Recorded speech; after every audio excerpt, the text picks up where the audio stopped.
This is the Oppo Find X, and it represents a new era for the company, one where bezels are not part of the equation. Before I talk about any of that performance stuff, we need to address the elephant in the room. If 92.25% of this face is screen, where do you put the front-facing camera? We just saw Vivo sport a similar look with the Vivo Nex, where a small little module came out of the top of the phone to reveal the front-facing camera. Vivo still kept those rear cameras on the back of the phone though. With the Oppo Find X, there are no cameras to be found in its default state.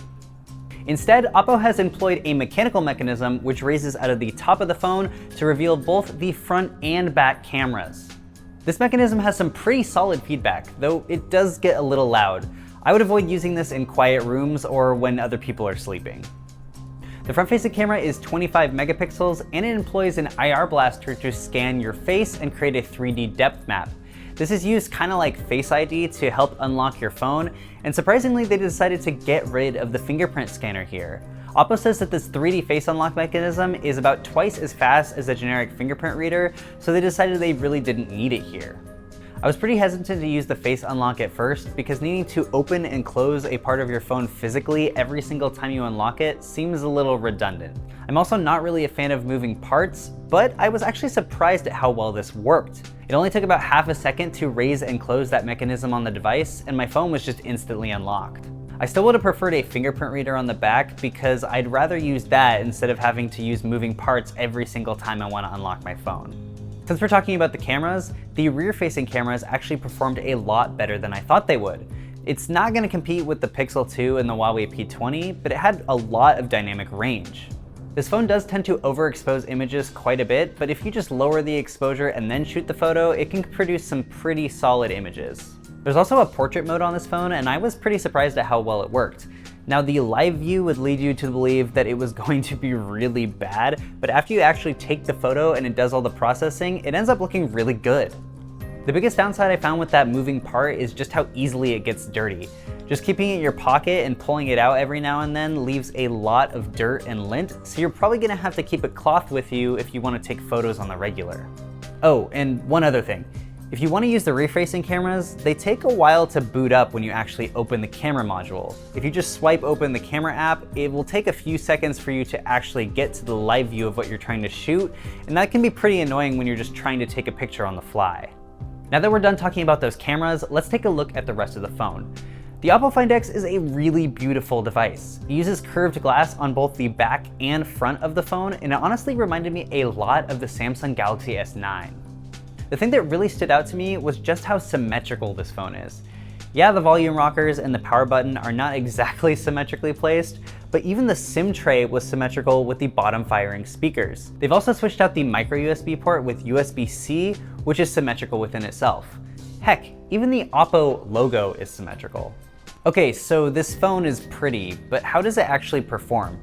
Surprisingly really well. This is a huge step up from that Oppo R15 Pro that I reviewed a couple of months ago, though ColorOS does need some work in my opinion. It's still very iPhone-esque and there's no app drawer, but this phone wasn't exactly designed for the US market.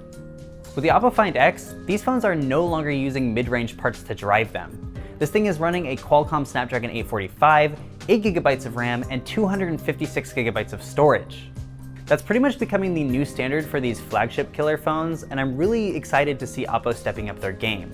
The main issue I found with the performance of this phone was the poor RAM management.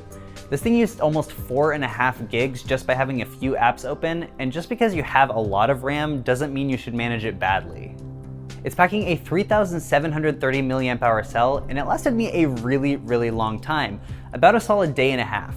Now, ColorOS still doesn't report screen on time, and that's still pretty frustrating, but you can expect to get a lot of time out of this phone. They're still using VOOC fast charging, but they have switched to USB Type-C, which I am really happy to see here.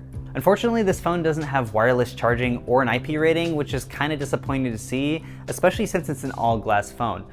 I'm not really sure how they would put an IP rating in this phone though, because it has a moving part which physically opens, so I'm hoping they might tackle that in the next generation. That battery is also powering that 6.42-inch 2340 by 1080 display, and it looks beautiful.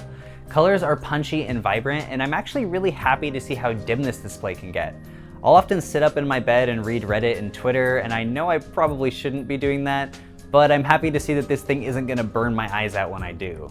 The main issue I had with this display was the palm rejection.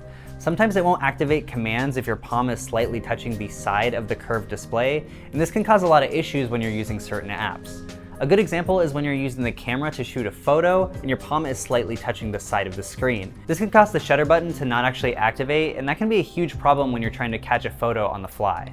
This is also a little disappointing to see because I heard that the Vivo Nex has really great palm rejection, so I hope that Oppo updates this in a future software update. The Oppo Find X is a first generation product, but it doesn't really feel like one. This is honestly a super solid phone overall, but I would really like to see how that moving mechanism holds up over time. If this is what's necessary to get a bezel-less phone before we get that front-facing camera under the screen, then I am all for it. The Oppo Find X will come in Glacier Blue and Bordeaux Red, like the wine, because this is definitely purple.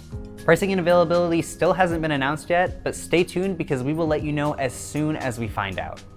What do you think of the Oppo Find X? Now, just a quick little thing to note here, but the company BBK actually owns Oppo, Vivo, and OnePlus, so it kind of seems like they're A/B testing different mechanisms to see what consumers like for hiding the cameras.